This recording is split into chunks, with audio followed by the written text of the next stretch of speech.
सोचिए, क्या कोई चीज अपने खत्म होने के बाद भी जिंदा रह सकती है? सुनने में अजीब लगता है ना? लेकिन देखिए, कानून की दुनिया में ऐसा बिल्कुल हो सकता है। आज हम भारतीय पेटेंट कानून के एक ऐसे ही अनोखे सवाल की पड़ताल करने वाले हैं। क्या एक ऐसा पेटेंट जो 20 साल बाद कह सकते हैं कि मर चुका है, उसे फिर भी अदालत में घसीटकर रद्द किया जा सकता है? ये कहानी एक कानूनी भूत की तरह है जिसके असर बहुत बहुत गहरे हैं। और यही वो सवाल है जिसने दिल्ली हाईकोर्ट तक को सोचने पर मजबूर कर दिया। सुनने में बड़ा अजीब लगता है ना? मतलब जो चीज अब है ही नहीं, उसे कोई खत्म कैसे कर सकता है? चलिए, इसी कानूनी पहेली को एक एक करके सुलझाते हैं। तो ये जो पूरी कहानी है, ये दो बड़ी दवा कंपनियों के बीच की कानूनी लड़ाई से जुड़ी है। एक है बोरिंजर इंगलहाइम GmbH और दूसरी है मैक्लॉड्स फार्मास्यूटिकल्स लिमिटेड। मामला पहुंचा दिल्ली हाईकोर्ट की डिवीजन बेंच के पास और इस केस का नंबर है LPA 129/2025। इसका न्यूट्रल साइटेशन है 2026 DHC 1609-DB। इस बेंच में थे माननीय जस्टिस C हरिशंकर और माननीय जस्टिस ओम प्रकाश शुक्ला, जिन्होंने 24 फरवरी 2026 को अपना वो फैसला सुनाया जिसने इस पूरे सवाल को हल कर दिया।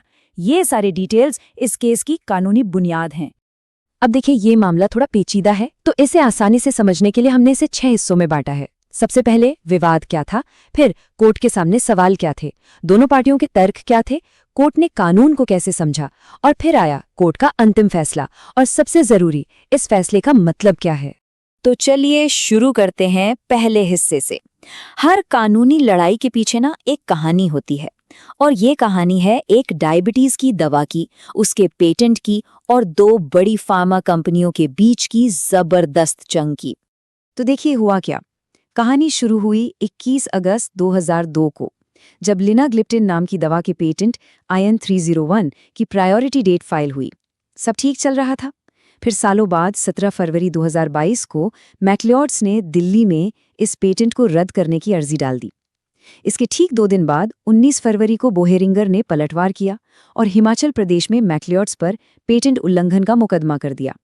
अब असली मोड़ आता है 18 अगस्त 2023 को, जब वो पेटेंट अपनी 20 साल की म्याद पूरी करके खत्म हो गया, मतलब एक्सपायर हो गया। लेकिन लड़ाई खत्म नहीं हुई।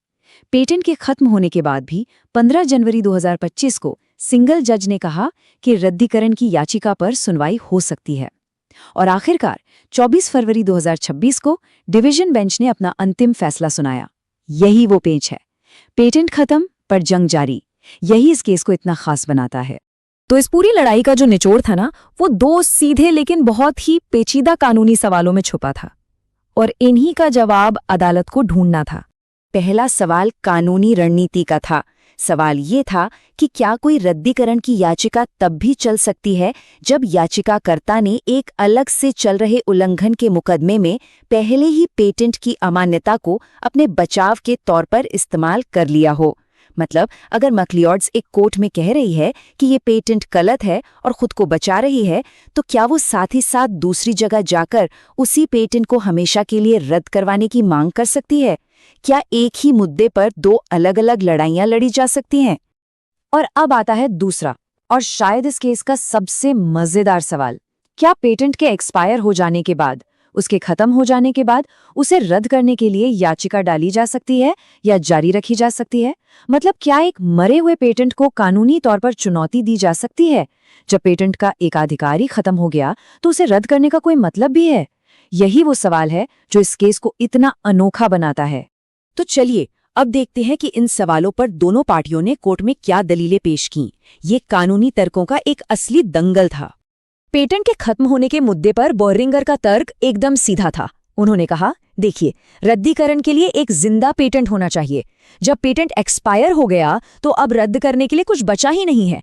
उनका यह भी कहना था कि जब पेटेंट का एकाधिकार खत्म हो गया तो याचिकाकर्ता का अब इसमें कोई हित ही नहीं है, वो पर्सन इंटरेस्टेड नहीं रहा। लेकिन मैक्लियोड्स का तर्क बिल्कुल अलग था। उन्होंने कहा, कानून में पेटेंट लिखा है, लागू पेटेंट, पेटेंट इन्फोर्स नहीं, तो पेटेंट का कानूनी वजूद खत्म होने के बाद भी रहता है। और सबसे बड़ा पॉइंट, उन्होंने कहा कि जब तक आप हमसे पिछले उल्लंघन के लिए हर्जाना मांग रहे हैं, तब तक हमारा हित इस पेटेंट को चुनौती देने में बना हुआ है। अब आते हैं दूसरे मुद्दे पर। ये जो दो अलग अलग जगहों पर कार्यवाही चल रही थी, बोहेरिंगर ने कहा कि पेटेंट को अमान्य साबित करने का बचाव जो सेक्शन 107 में है और उसे रद्द करने की याचिका जो सेक्शन 64 में है, दोनों का मकसद तो एक ही है। अगर दोनों को इजाजत दी गई तो टकराव होगा। लेकिन मैक्लिओड्स ने यहाँ एक जबरदस्त कानूनी फर्क बताया। उन्होंने कहा, नहीं, अमान्यता का बचाव एक इन पर्सोनम एक्शन है, मतलब ये सिर्फ हमारे और आपके बीच है। लेकिन पेटेंट को रद्द करवाना एक इन रेम एक्शन है, ये पूरी दुनिया के खिलाफ है। उन्होंने साफ किया कि ये दोनों मौलिक रूप से अलग अलग उपाय हैं और एक साथ चल सकते हैं। तो इन आमने सामने के तर्कों के बीच कोर्ट ने कानून को कैसे परखा? चलिए अब इस पूरे विश्लेषण के सबसे जरूरी हिस्से पर आते हैं, यानी कोर्ट की रीजनिंग। कोर्ट ने सबसे पहले रद्दीकरण के कॉन्सेप्ट को समझाया। रद्दीकरण यानी रिवोकेशन, ये एक इन रेम कार्रवाई है। इन रेम का मतलब है एक ऐसा एक्शन जिसका असर पूरी दुनिया पर होता है। ये पेटेंट को पब्लिक रजिस्टर से पूरी तरह से मिटा देता है, मानो वो कभी था ही नहीं। इसे ऐसे समझिए जैसे इतिहास की हर किताब से एक गलत तथ्य को हमेशा के लिए मिटा दिया गया हो। ये सिर्फ दो पार्टियों का मामला नहीं, बल्कि पूरी दुनिया के लिए एक सुधार है। और इसके ठीक उलट है अमान्यता का बचाव यानी इनवैलिडिटी डिफेंस। ये इन पर्सोनम है, मतलब ये सिर्फ उन खास पार्टियों के बीच का मामला है जो मुकदमा लड़ रही हैं। ये पेटेंट को पब्लिक रजिस्टर से नहीं मिटाता, सिर्फ उस एक केस के लिए उसे अमान्य घोषित करता है। फर्क साफ है। ये एक बहस जीतने जैसा है जिसमें आपने अपने सामने वाले को तो हरा दिया, लेकिन किताब वही की वही रही। और कोर्ट ने बताया कि ये फर्क हमारे कानून में ही साफ तौर पर दिया गया है। सेक्शन 64 जो रद्दीकरण की बात करता है, वो एक स्टैंड अलोन अधिकार है। इसका असर इन रेम होता है और ये पेटेंट को रजिस्टर से ही मिटा देता है। दूसरी तरफ सेक्शन 107 जो अमान्यता के बचाव की बात करता है, वो सिर्फ एक रक्षात्मक उपाय है। इसका असर इन पर्सोनम होता है, सिर्फ उन पार्टियों के बीच। एक का नतीजा पूरी दुनिया के लिए है, दूसरे का सिर्फ उस मुकदमे के लिए। और यहीं पर कोर्ट ने सबसे बड़ा और जरूरी पॉइंट उठाया। कोर्ट ने पाया कि सेक्शन 64 के तहत रद्दीकरण का असर एब इनिशियो होता है। ये एक लैटिन शब्द है जिसका मतलब है बिल्कुल शुरुआत से, यानी अगर कोई पेटेंट रद्द हो जाता है तो कानून की नज़र में वो पेटेंट कभी था ही नहीं, उसे कभी ग्रांट ही नहीं किया गया था। ये सिर्फ भविष्य को नहीं बल्कि पूरे अतीत को बदल देता है। अपने इस तर्क को और मजबूत करने के लिए दिल्ली हाई कोर्ट ने यूके सुप्रीम कोर्ट के एक बहुत ही मशहूर केस का हवाला दिया, virgin Atlantic Airways limited versus zodiac seats UK limited.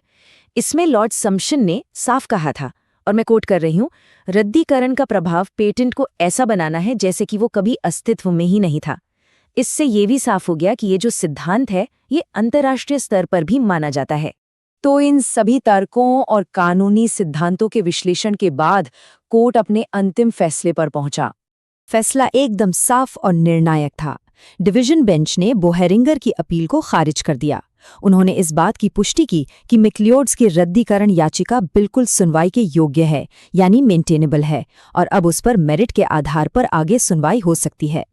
तो इस एक फैसले का आखिर मतलब क्या है? ये क्यों इतना जरूरी है? चलिए आखिरी हिस्से में समझते हैं कि इस निर्णय ने भारतीय पेटेंट कानून के लिए कौन से बड़े और अहम बिंदु तय कर दिए हैं। इस केस से जो सबसे बड़ी बातें निकलकर आईं वो ये हैं।